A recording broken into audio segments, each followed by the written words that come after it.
Bonjour à toutes et à tous, j'espère que vous allez bien, très bien, c'est Nasvap pour une nouvelle vidéo. Et là, nous allons voir le nouvel Engine 2. J'ai appris que Engine ça veut dire moteur, donc je me suis équipé en l'occurrence.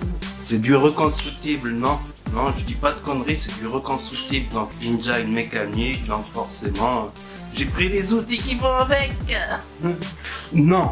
Plus sérieusement, l'Engine 2, c'est ça, la nouveauté, l'exclusivité d'OBS qui vient tout juste de sortir son modèle numéro 2. Et le voici, le voilà, avec un nouveau look épuré en double coil et un plateau incroyable. J'ai jamais vu un plateau comme ça. C'est le plateau le plus original de la vape, franchement. Double coil vapeur et accès saveur.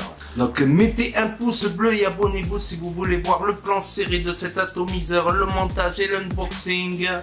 Sinon tant pis, je retourne à la mécanique. Ah ça y est, ok.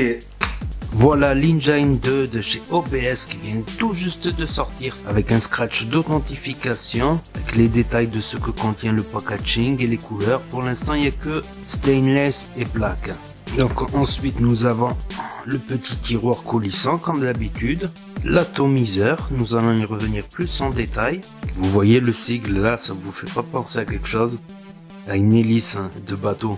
Ensuite, là, la petite boîte avec le Pyrex de rechange, la carte attention, un manuel d'utilisation en plusieurs langues dont le français, le petit tournevis bleu, un pad de coton puff et un sachet de spare avec des joints de rechange, des vis de rechange et deux coils type Fuse de Clapton que nous allons monter là-dessus.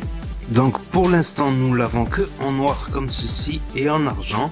Avec un joli drip tip en résine, c'est un drip tip type 510. Les airflows sont réglables par le haut, donc ce qui garantit aucune fuite. Donc au dos un pin 510 qui ressort un petit peu, qui n'est pas réglable, qui n'est pas dévissable, avec les petites gravures qui vont avec à l'arrière. Donc pour le système de remplissage, toujours pareil, il y a une petite flèche ici qui vous indique l'ouverture. Bon, la bague elle tourne dans le vide, c'est pas grave. Une fois que c'est fermé, c'est fermé. Nous avons ce fameux plateau étrange, j'ai jamais vu ça. Quand je l'ai ouvert, franchement, j'ai été surpris. Je me suis dit, mais où c'est qu'on met les coils là-dessus, quoi, en fait. Donc là, nous pouvons voir le poste positif et tout le reste, c'est le négatif. Donc voilà, faut dévisser, mettre les pattes ici. Les cotons vont aller là. Le liquide va passer en dessous et va remonter par les cotons, quoi. Et les airflows, ils vont passer sur les côtés et venir taper le coil par en bas. Et les coils seront du coup suspendus en haut. On le voit ici sur la cloche, voilà. L'air il va passer par là et sortir par ici, par ce petit trou là. Donc c'est légèrement en dôme, ce qui normalement accentue les saveurs, mais un dôme qui n'est vraiment pas accentué, c'est vraiment arrondi que ici sur les côtés. Sur le tank en acier, j'ai monté deux cantales en spire espacé, parce que je fais toujours ça pour une première aperçu avant de mettre des fils en Clapton ou Fused. J'avais galéré en fil simple à placer les coils, c'était difficile franchement. Je me dis qu'avec des Clapton plats, des Fused plats, ça sera un peu plus facile à monter, donc on va voir ça tout de suite. J'ai enlevé les coils en dévissant chaque vis ici, ça laisse l'espace pour mettre le coil. Et ce que je vois avec le coil qu'ils nous fournissent d'origine, ils ont mis les deux pattes comme ceci. Je pense que ça simplifiera largement le montage là-dessus, quoi. Je pense que si vous faites vos propres coils, essayez de faire quelque chose qui ressemble à ça, voire les tordre un petit peu comme ça. Donc voilà, là j'ai mis les coils. Je vais commencer par la première patte. Voilà. Ensuite, la deuxième patte. Voilà, ne serrez pas à fond, juste pour voir qu'est-ce que ça donne. Voilà, réajustez-le un petit peu.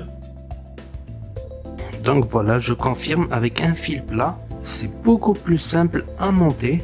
Ensuite, on essaye de caler un peu le coil vers les arrivées d'airflow. Là, je crois que je suis bon, j'aurais pu même le descendre un peu plus. Et on va faire pareil pour l'autre côté, avec l'autre coil. Donc, je confirme, le montage est beaucoup plus simple avec les coils fournis avec. Voilà, avec des fuses de plat, avec des coils plats, franchement. Parce que j'avais bien galéré avec les, comment ça s'appelle,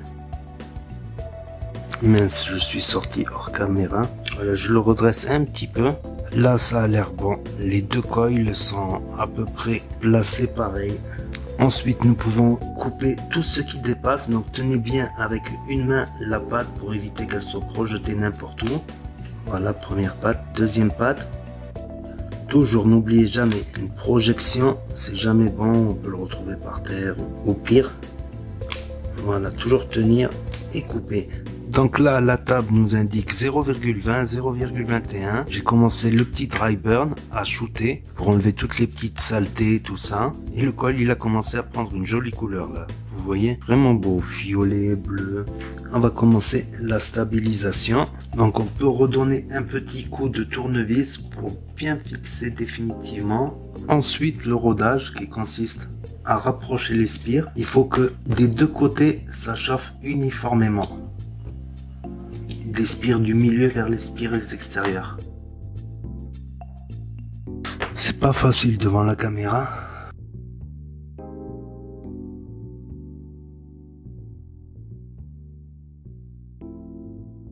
Voilà, jusqu'à ce que les spires du milieu chauffent en même temps vers les spires extérieures. Nous allons laisser refroidir tout ça et nous allons passer au cotonnage. Deuxième coton.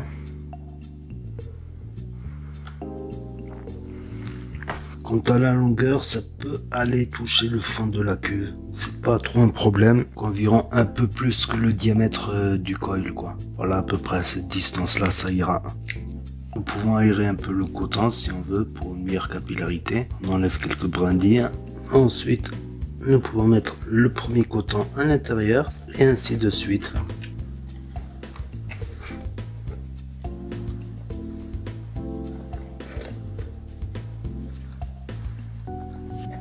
Je relève un petit peu les cotons quand même. Et ensuite on peut passer au juice.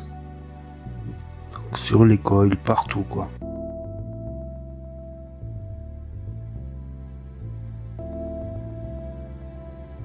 Nous allons faire un test de fire pour voir si tout marche bien. Et tout marche bien.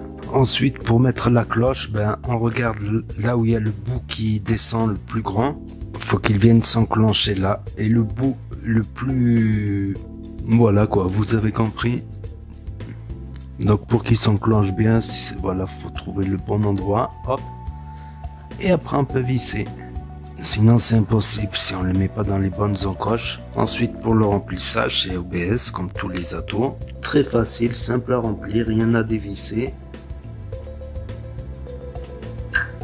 Et ensuite on referme. Quelque chose de très pratique et très bien pensé, c'est ces petits trous ici. Pour que quand on veut dévisser l'atomiseur, on ait du grip quoi, pour pouvoir bien le dévisser. Ça évitera qu'on dévisse la partie du haut quand on veut dévisser par le bas, comme ça on a un méchant grip quoi. Ça c'est un point positif. J'ai oublié de dire aussi qu'il fait 26 mm de diamètre pour une contenance de 5 ml.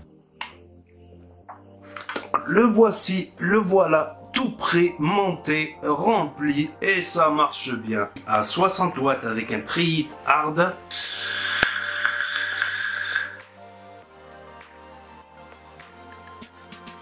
Donc j'ai essayé les différents wattages, je suis monté à 30, 40, 50, ça allait. Mais je trouve les saveurs meilleures à arriver à 60 watts, airflow ouvert à fond ou airflow ouvert à 3 quarts. Et j'ai essayé là de monter à 70 par exemple.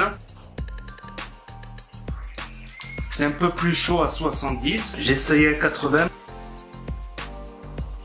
Je préfère à 60, une vape un petit peu moins chaude, qui conserve pas mal de saveurs, franchement.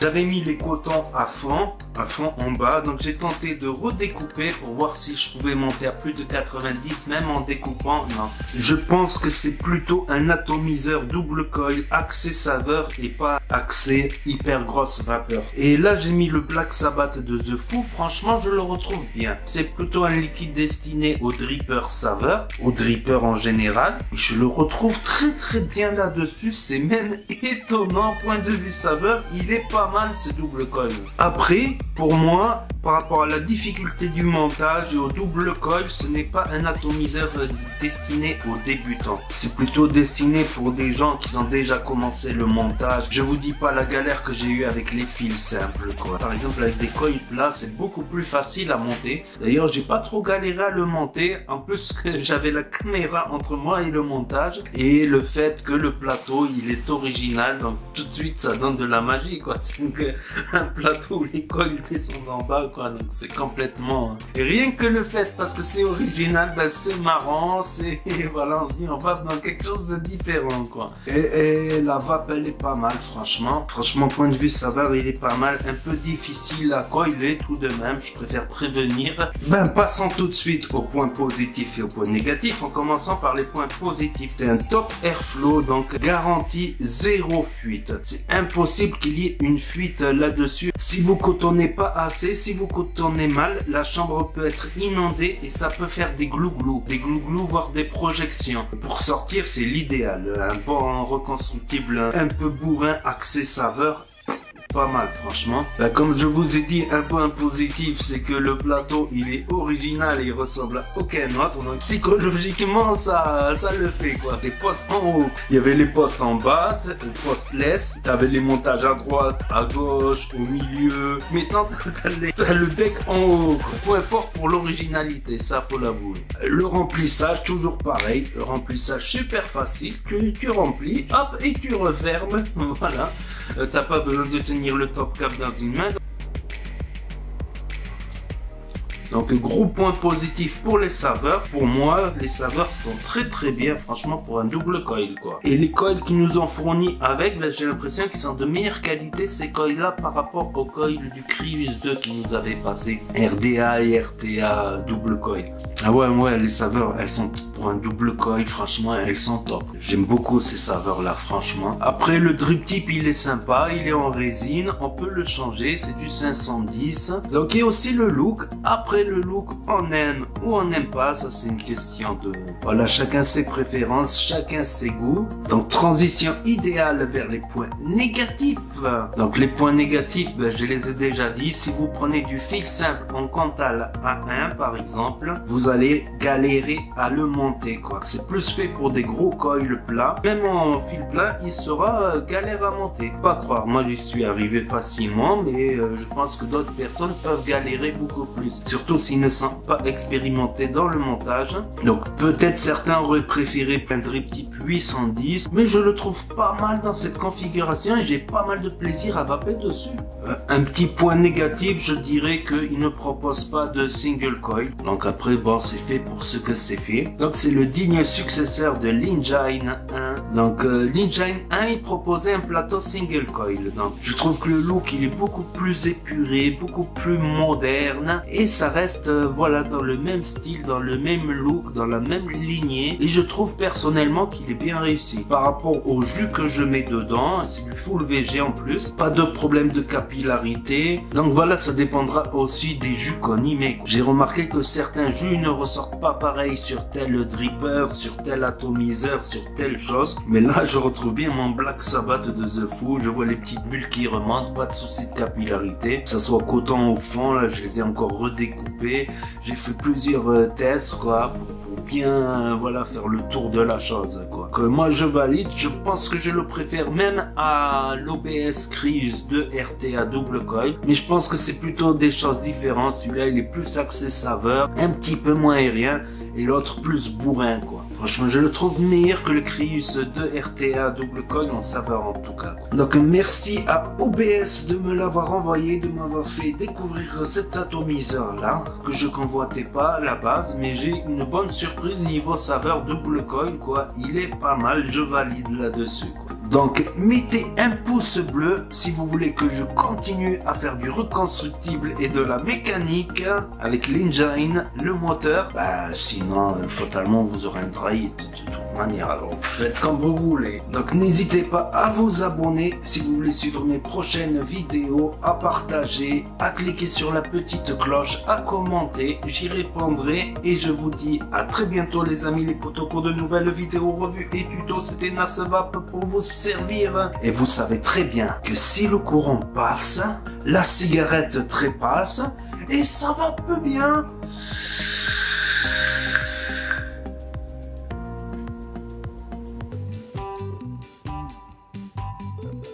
Oh, j'ai trouvé un nouvel hand spinner, pas mal, non? Alors, je vous présente maintenant le nouvel hand spinner de chez NAS. C'est un hand spinner manuel.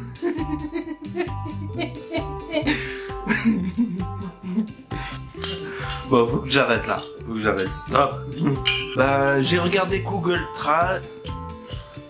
Donc, plateau très original, double coil, comment on dit déjà? Donc, vous... Ok, un scratch dit en... Quelque chose de très... Pareil, il y a une petite flèche ici. Nous avons ce fameux plateau qui vient de... phase, donc pour le remplisse.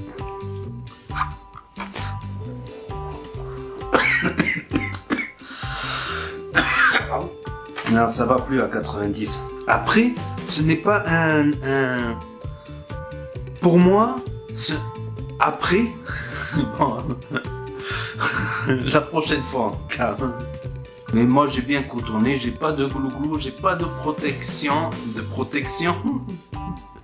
J'ai pas de projection topless, postless. T'avais les... Que si le courant passe, eh ben...